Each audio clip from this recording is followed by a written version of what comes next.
Good afternoon, ladies and gentlemen, and welcome to today's webinar on Model Risk, the emerging challenges and opportunities, brought to you by Risk.net in association with SAS. My name is Aaron Wallner, contributing editor of Risk.net, and I'm joined today by a mixture of industry experts that span the full range from solution providers, industry associations, to bank risk managers. From SAS, we have David Assembly, Solution Lead for Model Risk Management at the firm. Joining him is John Hill, Head of the New York chapter of the International Model Risk Managers Association. While from HSBC, we have Keith Garber, the Head of Independent Model Review at the bank. The role of models was closely scrutinised by regulators in the aftermath of the financial crisis, and there's been an ever-increasing focus on this aspect of the banking sector since. The ECB's targeted review of internal models, or TRIM for short, is now in full swing, meaning firms on both sides of the Atlantic are facing increasing regulatory oversight of the models they use. Additionally, banks are grappling with issues such as the interconnectedness of using multiple models and how machine learning can best be used to improve model outputs. The ultimate aim, of course, is to improve the use of models by banks, and today's discussion will look not just at the challenges, but also the opportunities this increased focus on model risk management will bring to the banking sector. While financial risk models may be facing new issues, they've been around for some time. So before we get into the details of today's discussion, I'd like to bring David in to give us an overview.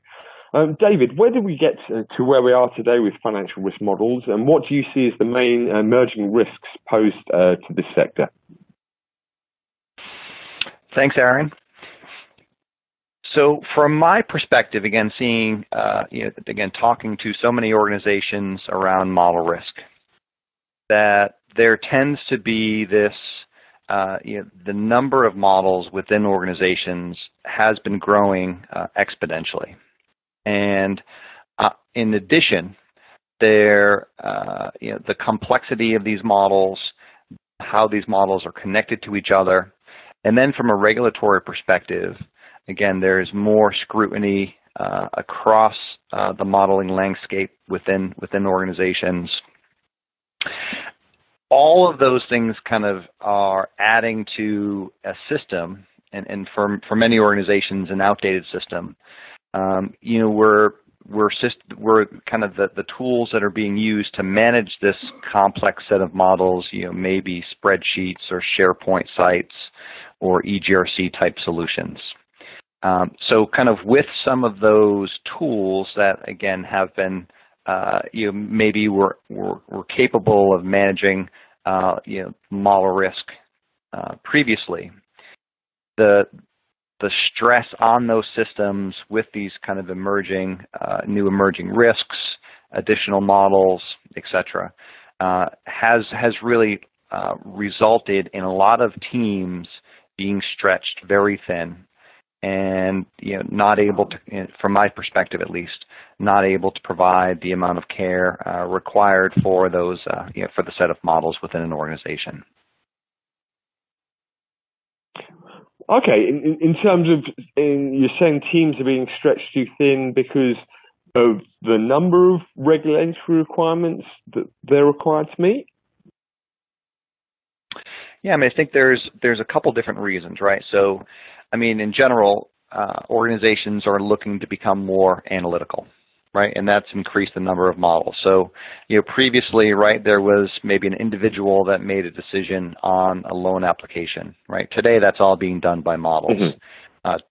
Trading, again, something that maybe was done by individuals that now, again, there are algorithms and models that are used for that. So, again, a push to become more analytical within organizations has resulted in more models. You have regulatory exercises like stress testing, FRS 9, etc., and those activities themselves have increased the amount of models across in the organization. So again, there is the push from a regulatory perspective as far as new models required to meet those activities. But then on the model risk management side, there's also kind of that expectation that's been set to have a full inventory, to understand how models are used, to understand when models start to degrade in performance. Again, so there's that expectation from that side as well. And then add on top of that some of the complexities around machine learning, where you have the business kind of seeing opportunities or really feeling that they, to be successful and to compete, they need to start using some of these new techniques, better utilizing some of the data they have available. So there's the push from the business side to use some of those additional machine learning models. And then again, on the model risk management team, those teams are ultimately responsible for both understanding and mitigating the model risk across an organization. So kind of having pressures from both sides. So again, when looking at the growth in financial models and some of the emerging risks, I think kind of again, just to summarize, the increase in models, the increase in complexities associated with models, and then again having both the talent and the systems to decipher and recognize model risk throughout an organization. I was wondering if you just kind of expand on your point about inventory risk. Is that simply the multiplicity of models that are around and managing models in your inventory? Is that what you meant by that? Yeah, and John Hill will definitely speak a little bit more about inventory risk. But think of having, you're required to understand, every model within your organization. You're also kind of responsible to, within your organization, what is the definition of a model, right? How do you classify something as a model? And again, the regulations kind of have some, some guidelines around that. But again, organizations themselves often have their own understanding and definition. So not only then do you have to understand where these models are. And again, a lot of times you may have models that are just popping up through an organization and not knowing that they're there. Okay, so that's a form of kind of inventory risk, right? So first of all, do I know where my models are? And then on the second side of that is, how are those models kind of interconnected, right? A lot of times you will not have a single model in isolation, right? It's more of a combination of models and maybe even different data processes and human intervention. And so it's more of kind of a process where models are linked together. And so understanding how those connections are made is another form of inventory risk. So those are just kind of two examples. But yes, kind of having a full understanding of that inventory, where the models are within an organization, and then how they're kind of linked together and used is a massive source of model risk model risk within organizations. Okay, thank you, David. Well, John, I think David perfectly set you up for the next point. Would you like to kind of expand on the inventory risk issue and what other challenges, emerging risks that you see? Sure. I'd also like to expand a little bit on David's point, why the number of models seems to be increasing each year is not just because of increased regulatory requirements for stress tests like CCAR, CECL, and the fundamental review of the trading book.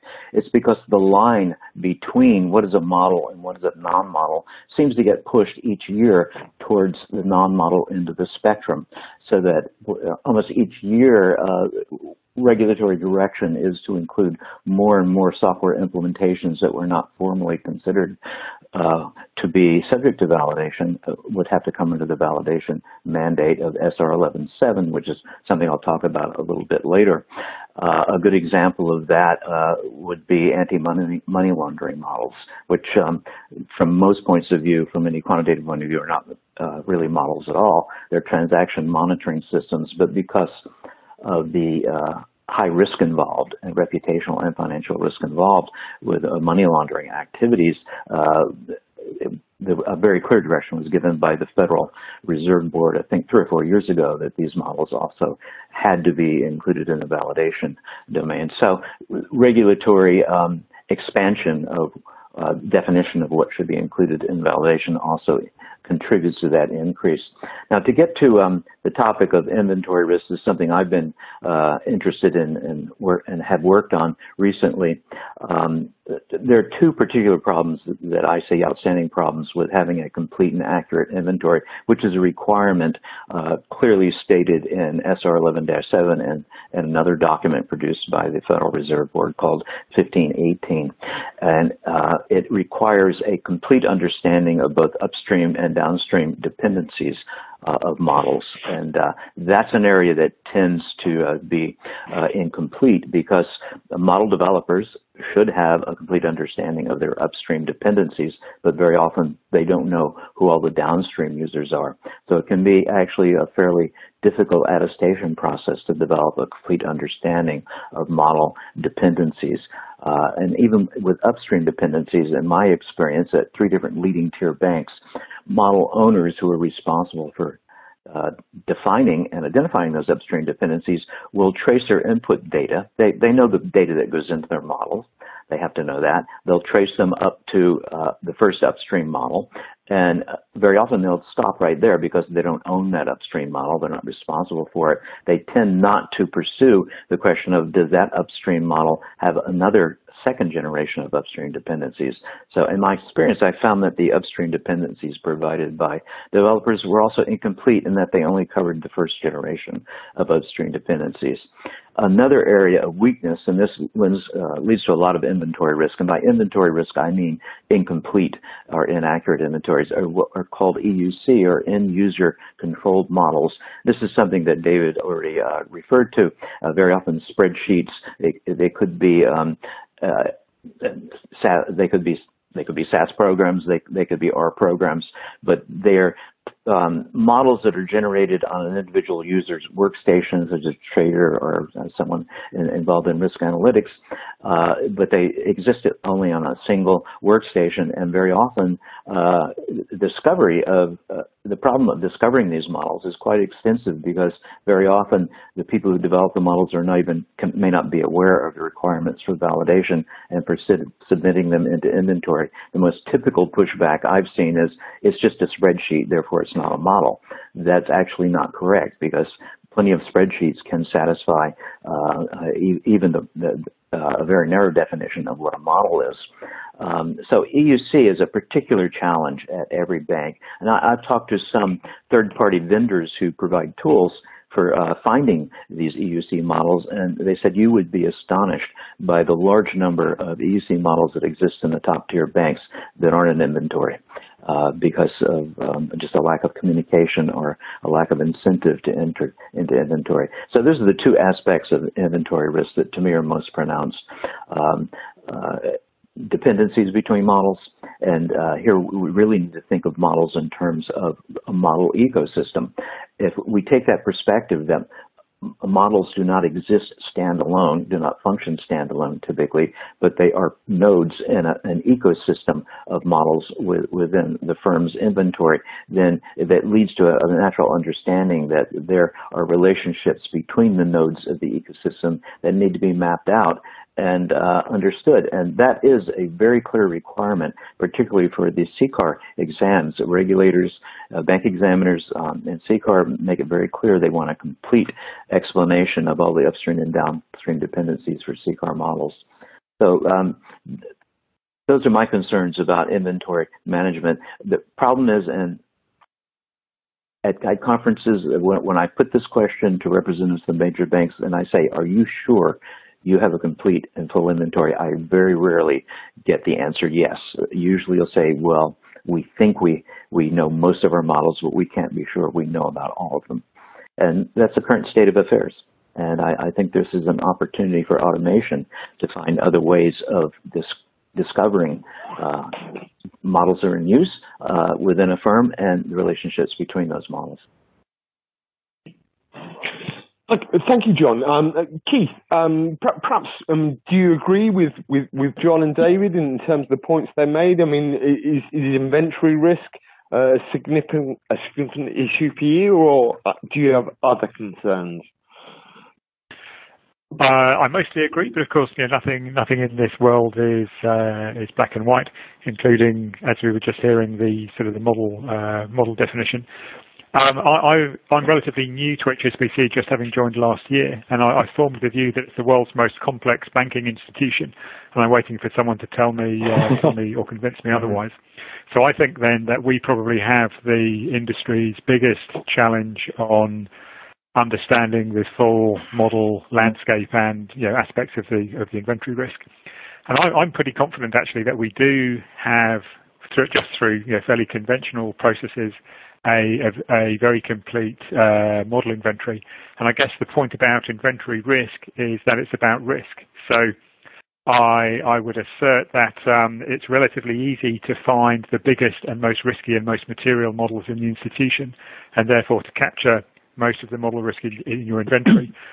There will be small cases, edge cases, odd spreadsheets and things that might meet your definition, and they may be harder to find completely, but I think that probably in terms of the quantum of risk, it's not so hard for firms to discover all the models that they have, and especially with as processes mature, supervisors come in, auditors come in, eventually you can be very confident. So I think it's about completeness. Of course, the question about the model, non-model boundary is one that I've been interested in for a while, because I've always made the point that it shouldn't matter whether something is a model or not, and this is something that comes out, I think, in 11.7, and it's clear from a business risk perspective and from discussions with supervisors is that we want to avoid a cliff edge in governance between an artificial line that this is a model and this is not, where your model gets lots of attention, independent review, and great governance, and then your thing that is not quite meeting the line gets ignored. So then, of course, some in the organisation may have an incentive to argue all day about whether their thing is a model or not. So, of course, the good practice there is to have a continuum in your governance processes that covers calculations and analytics from models to non-models. And of course, what we've seen, and to John's point about the boundary shifting, is really model governance being a bit of a victim of its own success. Supervisors can see how effective all our efforts on model governance is, and so they want to bring more things into that scope, like anti-money laundering things, or more algo trading things, and more AI things. So that's a bit of a ramble, but you can see then that I don't think we have a great deal of inventory risk from a risk perspective, at least. Okay, David. I mean, from your perspective, do you have anything to add to the points that Keith and John made? It's always good hearing experts like Keith and John. Kind of gives, I know I always learn a lot. Just kind of just joining the conversation. The one additional comment that I, again from my perspective, some of the conversations that I've had is, with this the growth in financial markets models, one of the groups that really has struggled is the audit team, and kind of think of an audit from an auditor's perspective, right? I mean, they're kind of coming in and they're responsible again for kind of making sure that the policies are followed correctly. So one of the things that one of the struggles that I have seen is something simple like model documentation, and a lot of times organizations they do not have that central repository or kind of template standards for the documents, and a lot of times it's not. A lot of the work is actually chasing different individuals to kind of collect the information that's required, from a documentation perspective. Another area that I see is kind of performance monitoring. So again, answering the question, how well has this model done in the past? When will you know if the model starts to degrade? How is it compared to the benchmarks? These are things in a lot of organizations that, again, the information may be dispersed and may even be with certain individuals. So from an auditor auditor's perspective, again, kind of chasing down that information is not easy. So with again that expansion in models, having the consistency to have a single location or source where all the documents are kept, having kind of templates that can be used so you do have that consistency across groups, across individuals, and then also on the performance monitoring. So have ways to automate that and then have the resultant information in a single location, and then also have the ability to kind of trigger alerts and notifications when those models start to perform or degrade. So I think those are all kind of things that I have seen in a lot of these conversations that is a struggle within organizations and areas where organizations can take steps forward to kind of mitigate some of that risk. Okay, one of the points you made earlier, David, was about kind of the risk model teams being stretched, and John, I just kind of want to get your take on that. Is this kind of stretching of resources, is that purely just a kind of regulatory creep, or are there other issues behind perhaps the sort of the increased burden on the kind of the financial risk modeling team? I would mention two typical trends that result in what I view is the resources in model risk management chronically being stretched. One is that senior management who allocate funds are reluctant to provide funding for areas that are not profit centers. Model risk management is a regulatory requirement. It also should be a business requirement, but it doesn't per se make money for the firm. And secondly, there, as has been mentioned many times, there's this model creep phenomenon going on that both the requirements for rigorous model risk management seem to increase each year. Every year that I've been in a bank exam at leading tier banks, the regulators would say, you're still not there yet. We expect to see improvement each year. And the goal of full compliance with FR 11-7, which is the current Bible for model validation and model risk management. So there's this constant pressure for doing more work, and yet senior management very often at firms will not be aware of the requirements and the manpower necessary.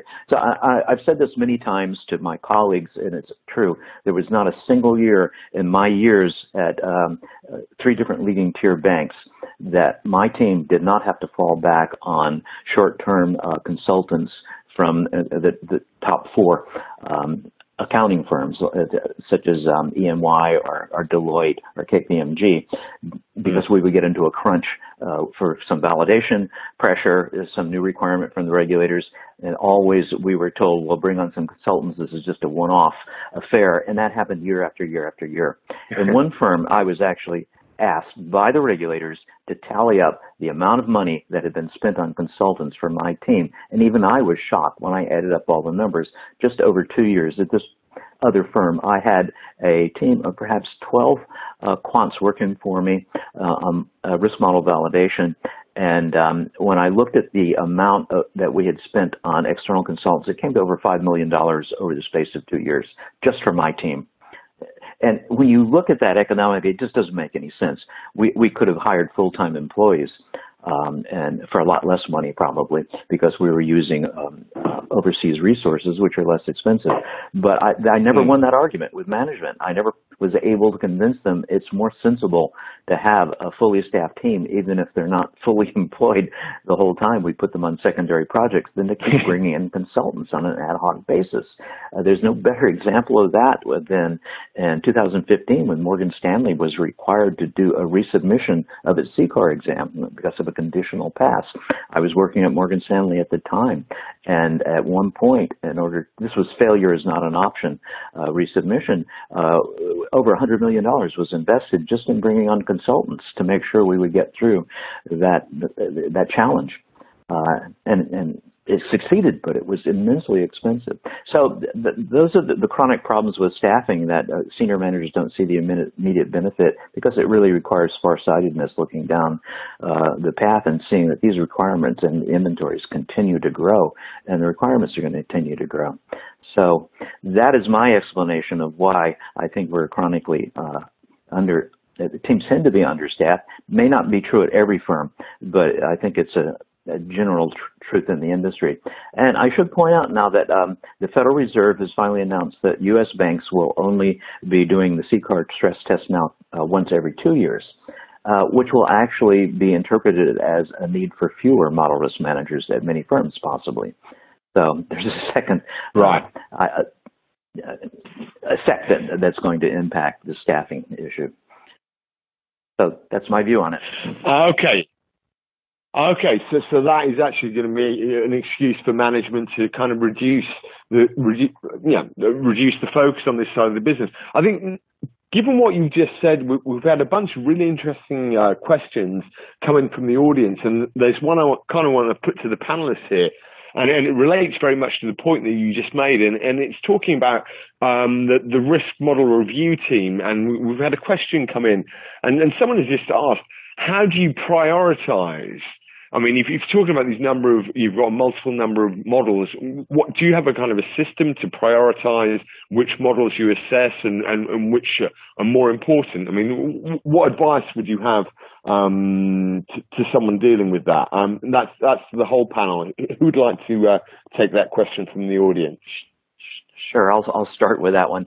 Every firm today is going through the process of risk tiering their models, and that's actually a requirement, again, of the regulatory guidance on model risk management. So most firms will end up classifying their models as high, medium, or low risk, with much more attention and rigor being given to the high-risk models and the least being given to the low-risk models. So that's how the prioritization is done. High-risk models get the most attention, and probably don't need to say this, but for instance, all models used for the CCAR stress test are by default high risk. So they get a great deal more attention than business as usual models would get, for instance. Okay. Anyone else? And Keith, I think I think Keith, is this something that you obviously looked at? I mean, you're the overall head of kind of model review, and you're looking at the sort of, you mentioned the large number of models with HSBC. Do you find the prioritization of reviewing those models, is that a significant issue? And do you have any advice on the best way to approach that? It's certainly important. As John mentioned, every firm will have various ways to stratify and tier the model population as a first step to determining what the governance and validation approach should be. Although maybe that's not quite the same as prioritization. It's more about deciding what approach to take for each model. But of course, looking across a complex banking group, you also have to recognize that prioritization, there may be different perspectives, and there may be a global perspective and a local perspective. It could be that in a branch or some part of a large group, there is a model which is of huge attention to the local management, perhaps local supervisors, local business risk needs. But of course, from a global perspective, it might look small. So as the global model governance team, you have to be sympathetic to the to the local view of importance and try to manage those conflicting prioritizations accordingly. And of course, it can be difficult to get that balance right, especially if resources are scarce or time is tight. And then my view and advice is that the best thing to do is to be transparent with management. This is what we can do. This is what we can't do. If we need to do more, then there's a funding gap or reprioritization. What is it that you want us not to do in order to do this other thing? So clarity, transparency. That's my advice. Okay, fantastic. We had a number of really interesting questions coming from the audience. I forgot, in terms of, I'll try and bring some into the discussion, and also there will be some time at the end of the webinar to do some Q&A. So please do keep sending your questions in. I will put those to the panel.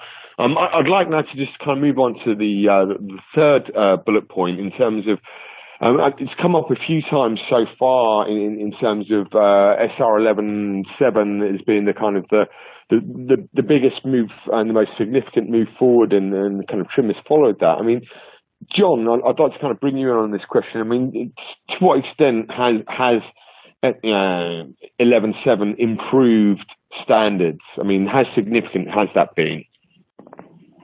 Well, first we need to start with the original preceding document, which was issued by the OCC in the year 2000, and it was known as 2000-16.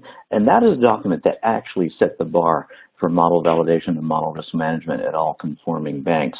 And it really changed the playing field.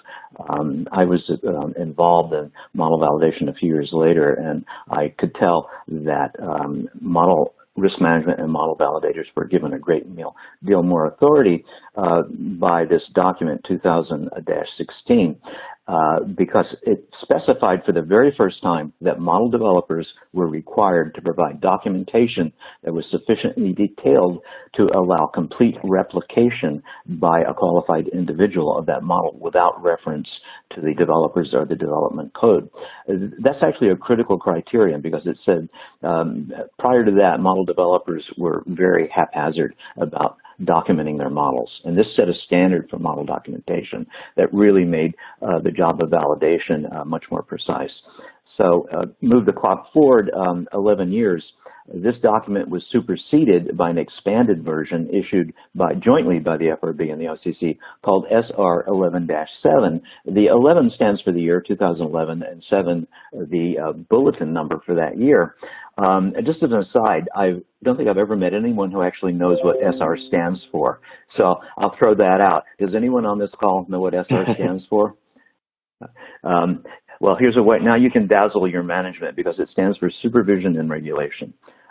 So that's the FRB's code. You have to do it this way. Supervision and regulatory, and 11.7, it was issued, and it's an expanded version of that document I referred to as 2016.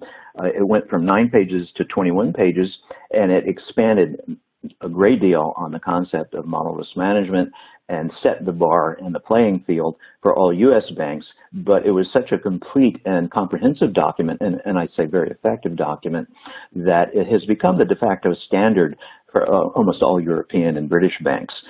It's constantly referenced by banks abroad as well as Asian banks. And so far, to this date, I don't think any European or other regulatory agency has produced a document that could compete with 11.7 for comprehensiveness. Among other things, it also defines the role of internal audit and overseeing model risk management, which was not a subject that was covered in the original 2016. It also introduced the concept of stress testing models, which is critically important now. But again, the original document didn't talk about testing models to their limit. So that's a bit of the history. 11.7 is the Bible, certainly in the United States, the standard against which all model risk management is compared.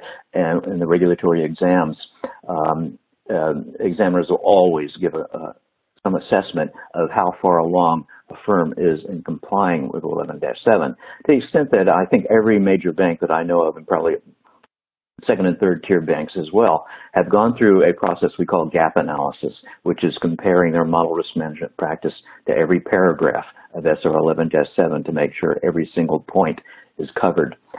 Every firm I've been involved with and that I know about has gone through what we call the 11-7 gap analysis. So that's the history of the document. It's 21 pages. It's a very good read, and it still is what I would say it's instructive but not prescriptive.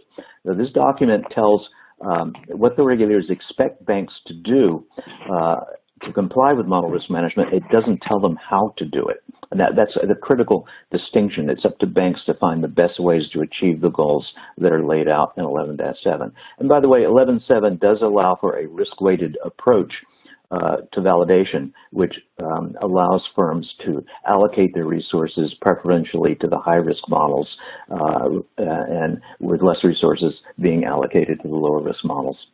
And so that's my quick summary of the history of SR. Now everybody knows what SR stands for.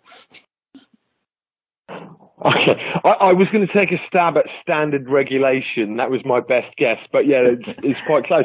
Well, I have to say, 21 pages is kind of from regulatory standards. That's kind of remarkably brief. Keith, perhaps I could bring you in at this point. From your perspective, do you agree with John's point about SR 11.7 being the kind of the Bible of financial model risk management? It's certainly been very influential, and it's been interesting to be in the industry and see the spread of similar approaches to model governance gradually across the globe. So, if the question is, has it helped to improve modeling and model governance standards? I think the answer is definitely yes. It's also interesting. I think that spread is continuing. We've seen other regulations coming out which are very much in line. SS 318 in the UK, E23 in Canada, etc. And I think the interesting thing about TRIM is that it's actually quite different. And so the ECB has taken much more of a rules-based approach rather than a principles-based approach, as John was describing. The TRIM requirements include very specific named tests to be performed on certain kinds of models. So that's a bit of a shock, I think, to us all to adapt to a much more rules-based approach than a principles-based approach. Maybe that says something about the degree to which the ECB has been satisfied with the principles-based success in meeting the principles by firms who are following a principles-based approach. David, from your perspective, obviously you've got a very kind of global overview. Where do you sit there on the kind of the relative importance of that, and do you think it's significant that the ECB has moved to more of moved away from the principles to a more of a rules-based approach with TRIM? Yeah, one of the things that we have seen over here at SAS, kind of initially we had a big interest in clients, especially here in the U.S., that were kind of looking to satisfy all the requirements around SR 11.7, and so that was in many ways kind of the driver for us in our tool to make sure that we completely can kind of satisfy the requirements of those laid out in SR 11.7. So we did have a lot of interest in the U.S. I would say over the last 2 or 3 years we have seen also kind of a very big increase in Europe. And I think a lot of that has to do with kind of the regulations, TRIM being one of them.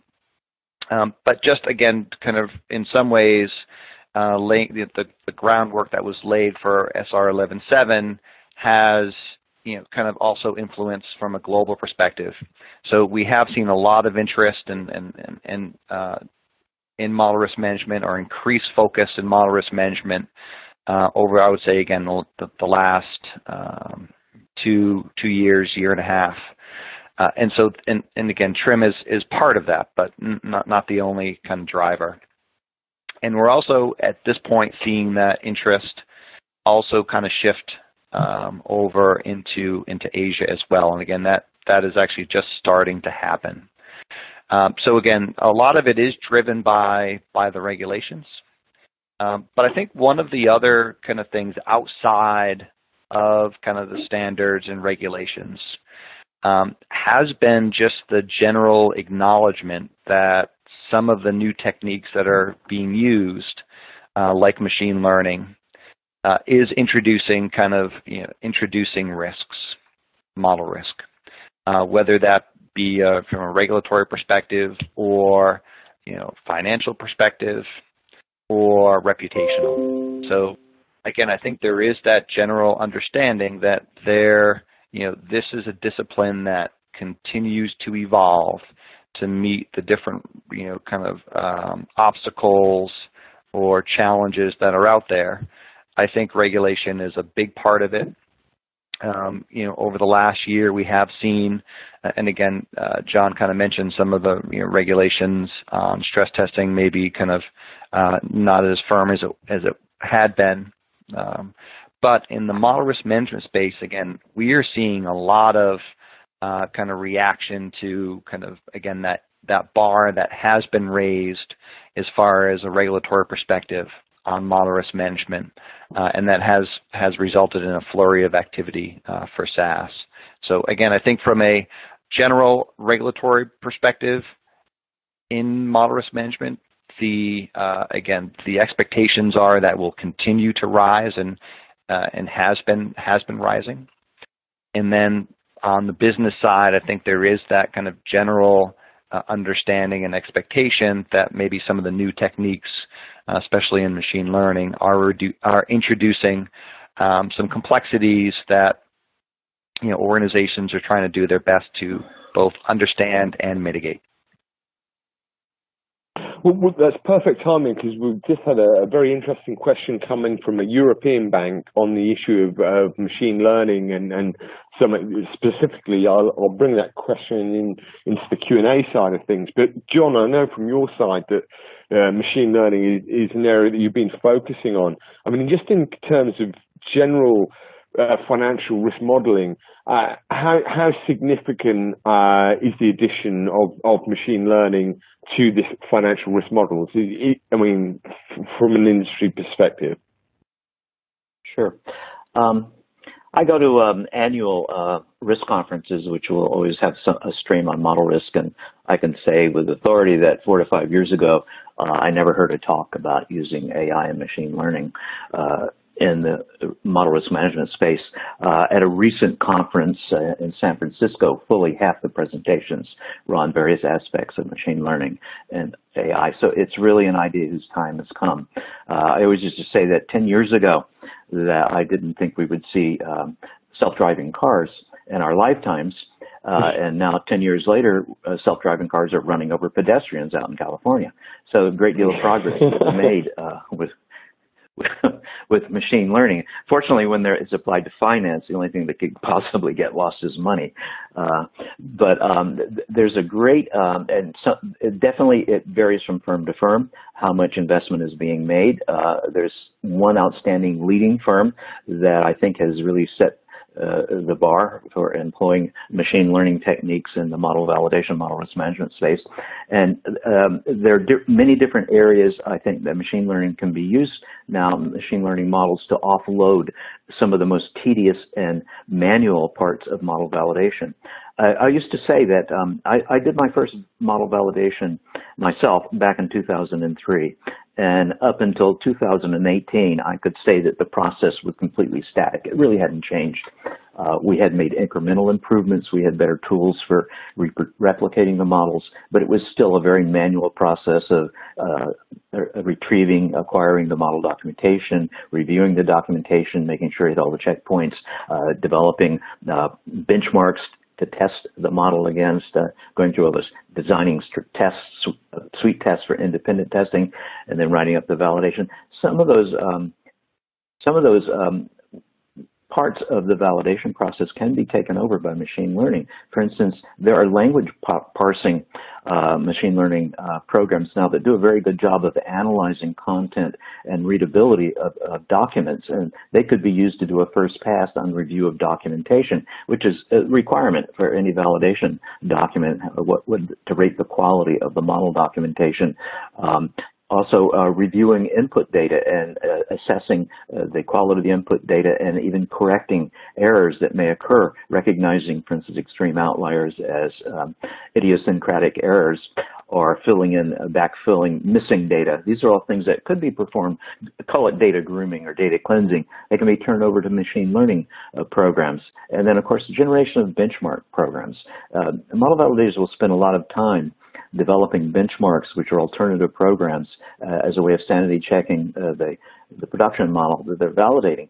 But there are machine learning programs now that are very good at generating benchmarks based on input data. The conundrum, and there's a conundrum here as well, because both first and second line of defense that developers and validators are now introducing AI machine learning programs for pricing models, for risk models.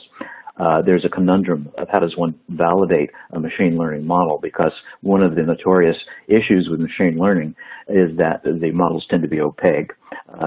It's very often not clear what is actually going on inside the model. And I would compare it to the vendor problem, the problem of validating a vendor model. And by the way, SR 11.7 makes it very clear that if a firm uses vendor models, those vendor models are subject to the same validation requirements as an internally developed model. And if it's a good, responsible vendor, they will provide evidence that the model has been validated to 11.7 standards. But very often, vendors won't do that. And then it's up to the client to validate a vendor model. And that's a black box problem. How do you validate something if the vendor won't tell you what's going on inside the box? And what do you do if your benchmark or your repla attempt to replicate doesn't agree? The same problem with machine learning. So there's a issue there of opacity and lack of transparency in the machine learning models. Secondly, machine learning models have a huge appetite for immense amounts of data. So it can be difficult for a human reviewer to stay on top of all the different dimensions of data that a machine learning model might be able to consume in order to produce a desired result. Nevertheless, this is the trend. I call it a major disruption. The combination of machine learning and big data is coming, and it's already being employed at some firms, some leading firms, but it's going to fundamentally change the way model risk managers are performing their job. And I would say over the next 5 years, we're going to see a major sea change in the way that we perform model risk management, and machine learning and big data are going to play a major role. And it's that convergence between model risk management and those two other disciplines, which is finally coming. So that's my view on machine learning. That is the future, and I recommend everybody involved in model risk management to learn, become fluent in these concepts. So machine learning is the future. David, do you agree? Yes, we're seeing, again, this has been one of the drivers from our perspective in model risk management. And, John kind of laid out kind of both sides of this. So on one side, we see machine learning and AI being a great tool that kind of helps with the overall validation and model risk management. So whether it's using the tools and something that we've been playing with or working on is the ability to do some auto documentation, right? In which there are tools that can kind of reduce some of the repetitive, kind of low complexity documentation that happens, but takes up a lot of time within an organization. Feature selection within models, or other tools, benchmark comparisons, where you're able to use some of these machine learning techniques to kind of improve your overall model risk management framework. On the other side, you have you're tasked with kind of governing these machine learning models. And when you kind of just take again, for most of these techniques, in some ways the risk shifts from the model itself to the data. And the way I like to kind of describe it is that model is going to tell the stories within that data. So if that data changes to a certain degree, right, if it's significantly different than the data that was used to train the model, or again, the data just has changed dramatically very quickly, there is a chance that that model is going to run into some serious problems. So again, there's the shift in kind of governing those models properly. Has kind of shifts to the data side. We've talked about interconnectedness of models, but there's also having a complete understanding of what data is flowing into what models, and perhaps even having some measurements on that data, right? How many gaps is it? What is the stability of the data, etc. And understanding it from that perspective is a form. It kind of blurs the line between data governance and model governance in some ways. And then on the other side of, kind of that, perhaps that black box, is understanding the results. And so more time, I know, again, maybe about 2 years ago, we built our system to kind of automate the performance monitoring of models. And when we were doing so, kind of the requirements were, models have performed performance monitoring, perhaps once a quarter. But what we quickly found out, and I'm glad that we built it this way, was that this is not something that is something you can do on a quarterly basis for some of these models, especially on the reinforced learning side. You need the ability to kind of monitor these models as frequently as possible. And it could be back testing, could be performance, how well the models are doing, projected versus actual, or it could actually be the projected values versus the projected values of a simpler statistical, fine-tuned model, and use that as a benchmark, and to do those metrics that way. So again, we've kind of really seen an area where a lot of the spreadsheets and manual work needed on the performance measurement side has kind of greatly that has shifted, and now there needs to be this done in a more automated way. Okay. Just at this point, I mean, we're talking about the whole machine learning side of things, and it's something. Hello?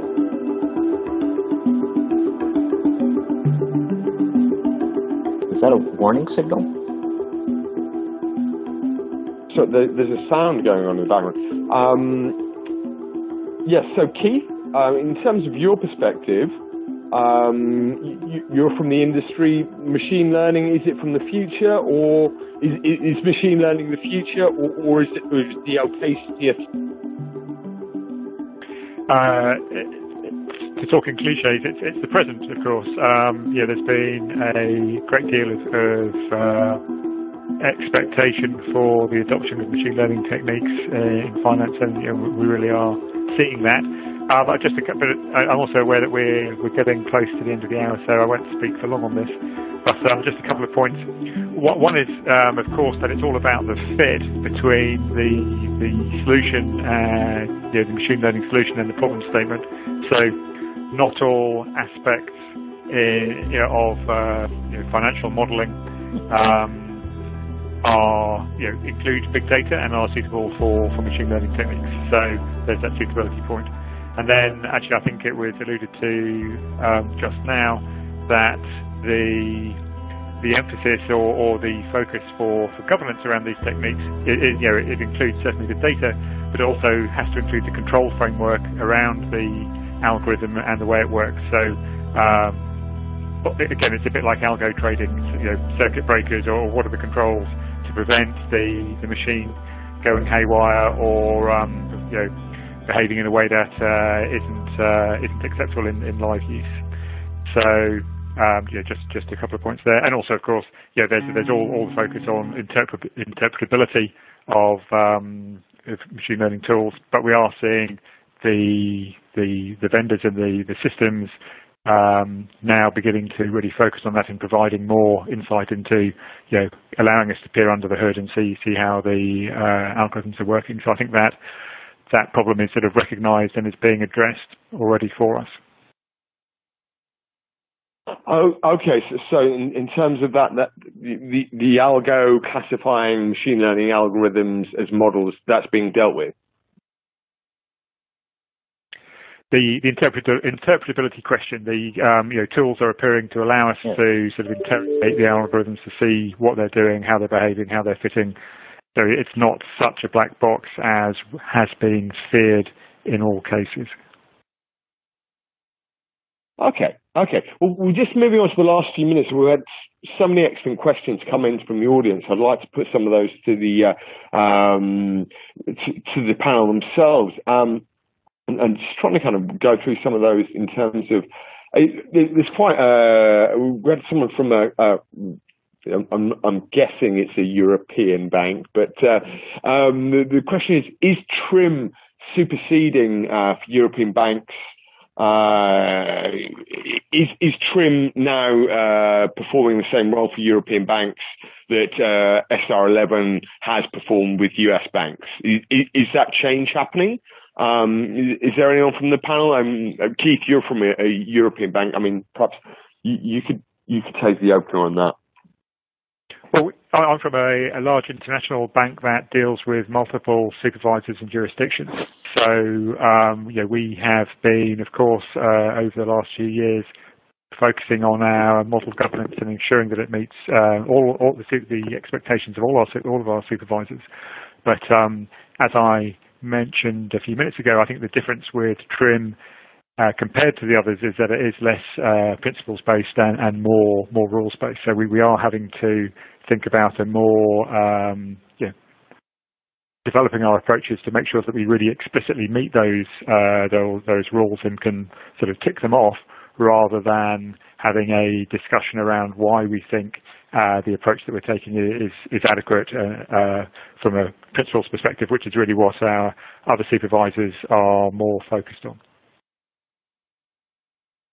Okay, we had a very interesting question coming from Australia, and I think it relates back to what some of the panelists were saying earlier on about the issue of how stretched some of the kind of risk modelling departments are, and perhaps some of the kind of staffing issue is the wrong word, but perhaps an issue of people being overworked. And so someone is coming from Australia asking, with FRTB and risk-free rate changes both involving new models, do you see a need for more quants and developers and validators over the next 3 years? Is there I mean, I'm not saying that need will be met, but is there any need in the industry for more quants and developers and validators to deal with these requirements, or is it just a question that firms are going to have to make do with what they've got? David, perhaps you could take that. So I think the easy question is yes.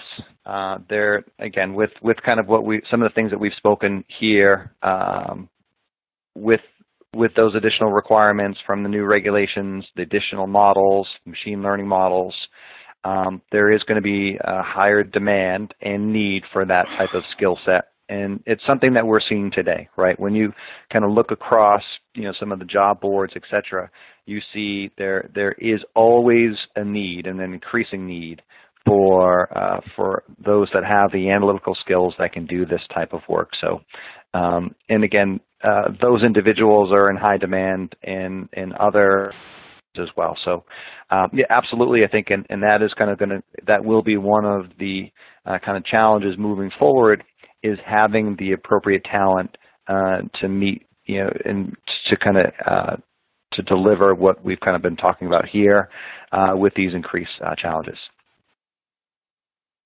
Could I add a little bit to that? Yeah, sure. Sure. Yeah. Well, I'll paraphrase a popular book by saying very often, at least in my experience, it takes an MRA, which is a citation issued by U.S. regulators saying you need to fix something.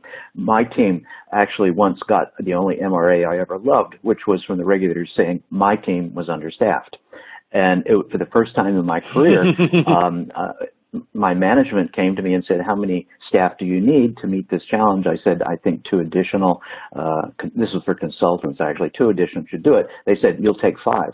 I was actually ordered to take more staff than I'd asked for because there was an MRA looming in the background. And sometimes it takes that kind of incentive to motivate the management. Okay, and then all right. So did you make good use of all 5 members of staff? Did you need them in the end? Well, sure. I could, since we were always chronically understaffed, I could put them on projects that weren't directly related to the immediate challenge as well. But it was short term. It was for 3 or 4 months. But that's the my view is that management will always respond to regulatory requirements very promptly, and that loosens its purse strings better than any other incentive that I've discovered. Yeah, I think that makes total sense. We're coming up very close to the end of the 1-hour webinar, and I just wanted a very quick kind of final point, David, we've discussed a lot of issues here, whether it's kind of machine learning, what's happening with regulation, and in terms of classifying model risk. I mean, what is the one takeaway that listeners should focus on in terms of improving their model risk management? What is the most important issue to look at? A brief answer, please.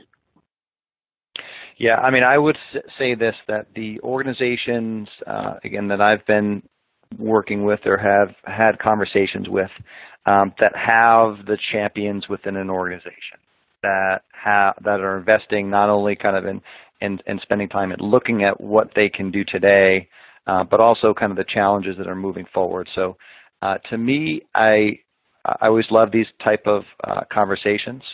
I think in general it kind of attracts those champions, that are really looking to kind of move forward in this discipline. So again, takeaway from me is this is something that is changing every year, and actually more frequently than that. And so being part of the conversation, asking questions, what are some of the things that you think you should be able to answer today within your organization that you cannot, making things simpler and standardizing where possible. These are all kind of concepts and having that driving force that kind of leads forward. That's where you have successful organizations from a model risk management perspective. Thank you, David. We're just coming up to the end of time, and thank you very much to the panelists for input, and thank you to all the people that have sent questions in. My apologies to those of you that we didn't have the time to answer. Thank you for interacting, and I'm sure hopefully some of the questions were answered in some of the other panelists' answers. So I think just to kind of finish off, I think David's point about finding a champion and looking towards the future is critical to understanding the direction of financial risk model management, and it's clearly something that's going to become more significant for the banking sector over the coming years. I suspect this is a conversation that we're going to come back to, but for today, that's the end of our webinar. So thank you to David, to John, and to Keith, and to SAS for supporting this. My name's Aaron Walner. I'm contributing editor for risk.net, and I look forward to speaking to you on the next webinar. Thank you, and good afternoon.